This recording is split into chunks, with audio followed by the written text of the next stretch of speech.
Okay, let's work with exponential equations. With exponential equations, we have two different types.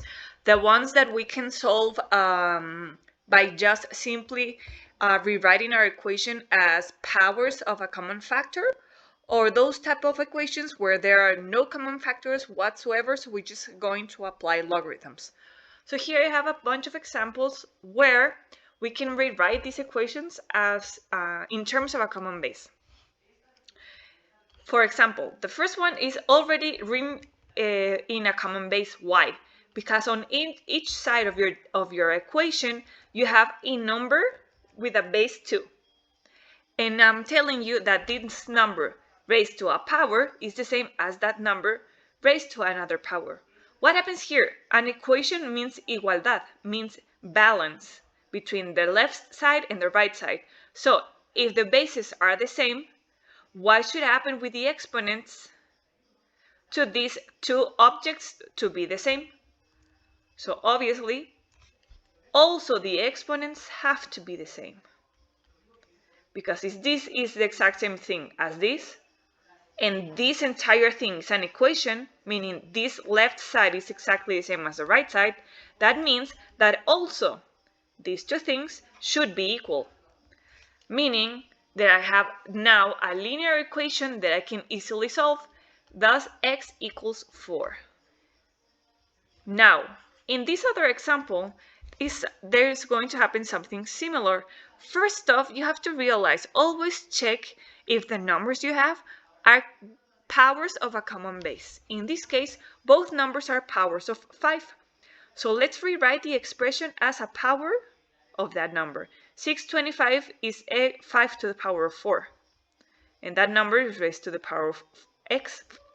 And 25 is 5 to the power of 2. By the properties of exponents, you know that you have an exponent raised to another exponent. The exponents multiply each other. So here, now we have an equation where on each side of our equations we have the same base raised to an exponent. So if the bases are the same, the exponents also should be the same. So this equals 1/2. Now, another example. Here, notice we have a bunch of terms, and again, all of them are powers of the same number. This is 3 to the power of 2x times 3 to the power of 4 equals 3 to the power of 3x minus x. Now, by the properties of exponents, if we have the same base multiplying, what happens with the exponents? The exponents add each other. So this is 2x plus 4 equals 3 to the power of 3x minus 3. From here, because we have a common base and this is an equation, this means that the exponents should be the same. So if I pass all the x's on one side and all the numbers to the other side, this is x equals 7. And that's it. Last two examples. Again, we have two bases that are raised to a power, and those numbers have a common base. Both are powers of 2. So I can rewrite this as in terms of 2. This is 2 to the power of 5 times 5 minus 9x. So again, because the base is the same, the exponents should be the same. That's how I left with an equation only in terms of x. And notice this is a quadratic equation. So you know that to solve a quadratic equation, our goal is to leave everything on one side of the equation. So this can be equated to 0, and then we're gonna factorize the equation. So this is x plus 9x plus 8 equals 0.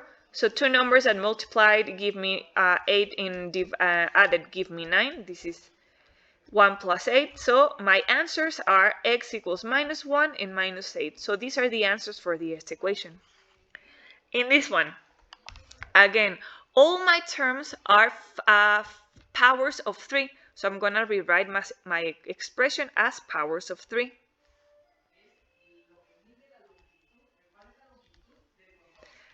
And now, notice we have a pair of bases and the bases are dividing each other. So by the properties of exponents, the exponents are gonna subtract each other. From here, again, if this is an equation, this means that the exponents are going to be equal. So this means that minus 5x equals 2. So x equals minus 2/5. So these are examples where we have, or we can rewrite our equation in terms of a common base. What happens if we can't? Like in these examples.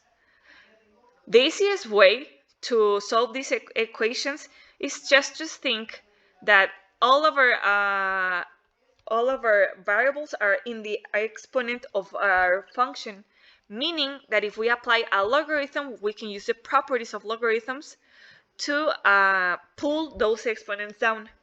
So in this case, for example, and you can apply any logarithm you'd like, okay?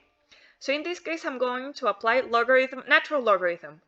Remember, an equation is a balance, meaning that if you apply an operation on one side of the equation, you have to apply it on the other side, because an equation means this equals this, meaning that if you do something to this side, you have to do it on the other side, so this balance maintains it.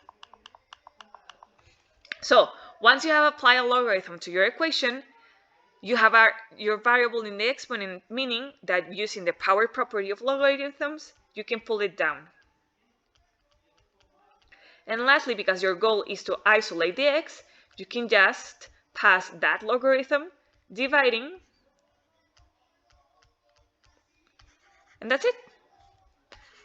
Next example. In this example, notice that before applying or doing anything, you have to leave your exponential term alone. And your exponential term has a -9 affecting. So you have to pass that 9 to the other side. So this is 6x equals 72. This passes adding. From here, we can apply our logarithm. Now I'm going to apply logarithm basics. Why not? You can apply any base, the logarithm of any base. Now by the power property of logarithms, we can pull that down. And then remember, your goal is to leave the x alone. If the 7 and the logarithm are multiplying the x, that means that you can pass it to the other side dividing. So x equals logarithm base 6 of 7 over 7 logarithm base 6 of 6. And in this case, notice that logarithm base 6 of 7, 6 base of 6 is 1. 6 to what power gives me 6? 1. So this is 7 times 1. And this is my answer. Okay? Next example. I'm going to apply, the exponential terms are alone, one on each side of my equation. So I'm going to apply my logarithms.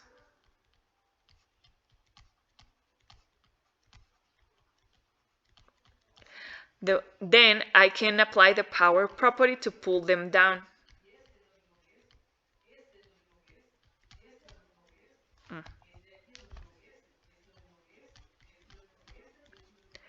Now, because our goal is to leave the x isolated, notice that I have an x here inside this parenthesis, and then I have an x here.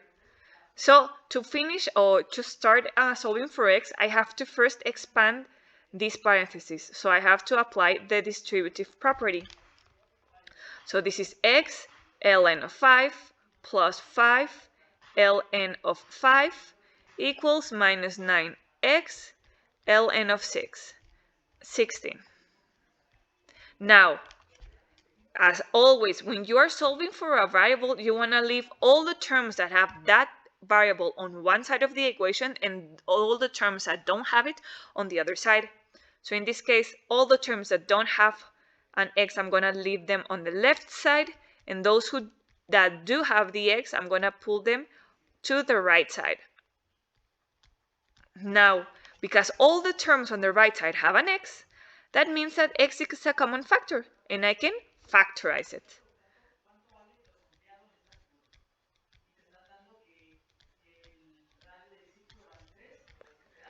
And because you could factorize it, that means that x times blah, blah, blah, you can pass this term dividing.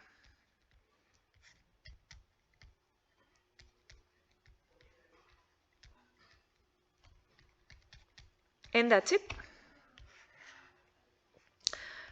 Last example, the same thing goes. I'm going to apply logarithm. I'm going to apply a different logarithm, like logarithm base 2. Why not?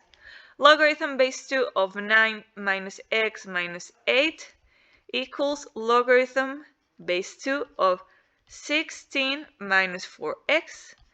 I can apply the power property to pull those exponents down.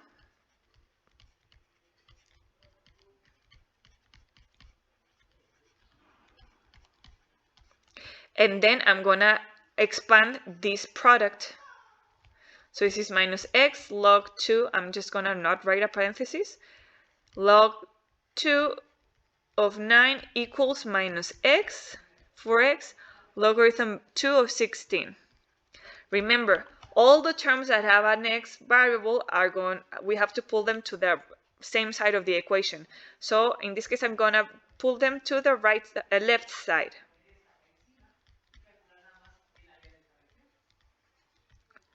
And the ones that don't, I'm going to pull them to the right side.